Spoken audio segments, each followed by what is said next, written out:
ട്രെറ്റിൻ 0.025% ക്രീമിൽ അടങ്ങിയിരിക്കുന്നത് ട്രെറ്റിനോയിൻ ആണ്. ഇത് ഒരു വൈറ്റമിൻ എ ഫോമാണ്.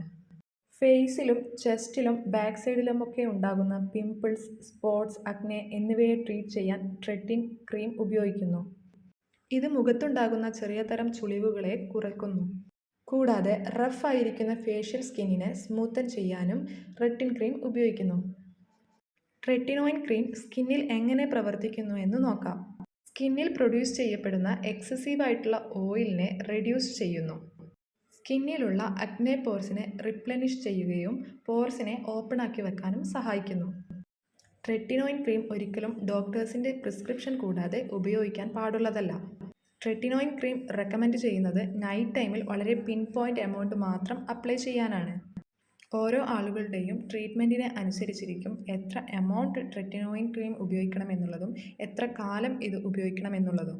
ട്രെറ്റിനോയിൻ ക്രീം അപ്ലൈ ചെയ്യുന്നതിന് മുൻപായി എന്നും മുഖം നന്നായി വാഷ് ചെയ്ത് ഡ്രൈ ചെയ്യണം. ഡാമേജ്ഡ് ഓർ ബ്രോക്കൺ സ്കിന്നിൽ ഇത് അപ്ലൈ ചെയ്യാൻ പാടില്ല.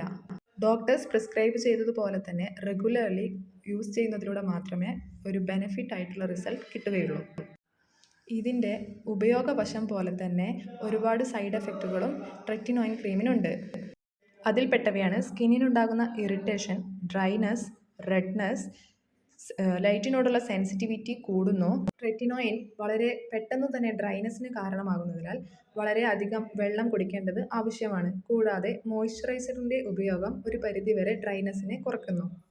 ട്രെറ്റിനോയിൻ ട്രീറ്റ്മെൻറ്റ് എടുക്കുന്ന ആളുകൾ വാക്സിങ്, ലേസർ ട്രീറ്റ്മെൻറ്റൊക്കെ ഒഴിവാക്കേണ്ടതാണ്.